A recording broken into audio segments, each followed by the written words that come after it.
Hello everyone, this is Alec with Home and Rehab, and what I wanted to talk to you guys today about was the base recommendations for exercise. What do we do, when do we do it, and how much is enough? So, the base recommendations for exercise are built off of the base concept that our daily activity, whether it's what we do at work here, which happens to be extremely active, or whatever you do throughout your day, is your baseline. The goal is that we are exercising beyond that to make sure our body continually is adapting to do a little bit more, or once we get past a certain age, making sure that it can stay at a nice plateau and not start to drag down. So the base idea of this is what we call the SAID principle, which is the specific adaptation our body makes to imposed demands. SAID. We like to pretend we're more clever than we are. So, the SAID principle essentially implies that whatever we are doing at baseline, our body will essentially be able to do that, and usually not a whole lot more, unless we ask it to.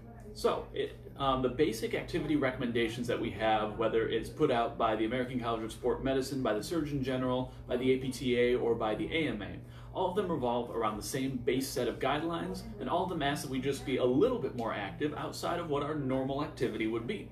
So what they're asking for is that we do either 30 minutes of what we call vigorous intensity activity. That would be something akin to running sprints, something working extremely hard, like kickboxing or athletic activity where you're very, very in high demand the whole time and are almost out of breath by the end. Sounds like a whole lot, and that's why they say 30 minutes a day is plenty and you only have to do it 3 days a week. On the other hand, they ask for up to 60 minutes of a more moderate intensity activity. Something like jogging, speed walking, doing a lighter sport, something that you can sustain relatively easily beyond that hour, but still gets your heart rate up beyond baseline. And that 60 minutes is again 3 times a week or more. However, those baseline activities can also be spread out. So, if we're asking for 30 minutes a day 3 times a week, that does not all have to be all at once on the same day, and depending on your schedule, could be split among several days. If I'm asking you to be active for an hour a day, 3 days a week, again, we can add a little bit more in. You can do a half hour for 6 days a week. That is still going to be enough to start getting your body to adapt and move beyond. These baseline activity recommendations are just going, hey, here's what we'd love to see. Now, it doesn't mean you can't do more. I myself do quite a bit more than the recommendation because I happen to have a lot of activities that I really enjoy doing and participating in. The secret, I think, also is I like exercise, and therefore I don't think of it as exercise. It's just a fun thing I'm going to go do today. Along with that, we asked to try to do a half hour of some sort of resistance training, 2 to 3 days a week. Now, that resistance training does not have to be necessarily lifting heavy weights. Things like resistance bands, lifting moderate weights at a higher load of repetition, body weight exercises, or even some forms of yoga can qualify under resistance training, depending on what you're targeting and how you're doing it. So what we want to talk about then is, can we split that up? And the answer, of course, is yes. If we're asking for 2 to 3 days a week of a half hour, 15 minutes more days a week up to around that 6 point would definitely be effective. The question just is, how does it fit into your schedule? These base activity guidelines are that. They're a baseline, something to push us just a little bit past what we're walking around with every day, to get our body adapting a little bit beyond, make sure that we're not on a decline and ideally moving up on an incline. Now, those base activity guidelines are essentially enough to keep us going, but they're not necessarily enough to really attain most of our healthy fitness goals. So, for people who are just starting to exercise, very often those base activity guidelines are even a little bit too much, and that's all right. Working into them is the goal.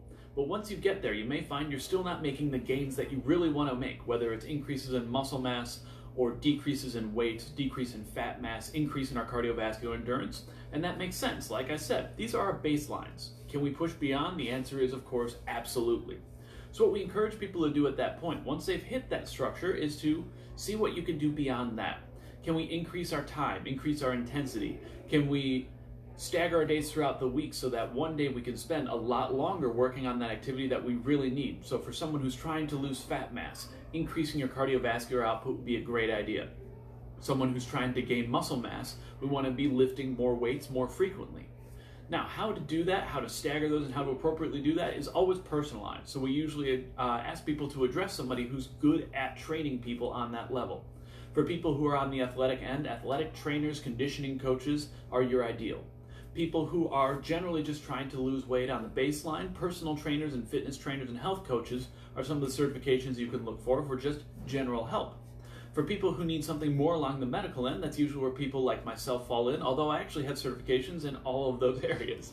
I've been a personal trainer and athletic conditioning instructor and a physical therapist throughout my career, and so I get to play a whole lot in all the realms, which is half of what makes my job so fun. But that also means that when I'm doing this stuff, it becomes a little bit more fun where I can play with patients and go, all right, what are our goals? Someone's come in after an operation because they injured themselves in athletics. I get to really tailor that program to their athletics. If I have somebody who's just trying to get in shape, once they can get moving and get their pain away, cool. All right, now that we're at your graduation from PT, I'm going to put you together a program that you can start with so you can start getting in shape. But that is just an abnormal thing in the field because of the path I took to get to my career. If your physical therapist isn't comfortable with that because it's not their strength, I'll bet they can recommend a great personal trainer in your area, and I also happen to know a couple of those around town. Along with that, we'll often have partnerships with some of the different conditioning coaches throughout, so we can refer people who need a coach on the functional fitness level as well, if it doesn't happen to be the person who lives in the office. If you guys have any more questions about getting into shape or what some of the base activity guidelines you should be following are, please drop us a comment or a message.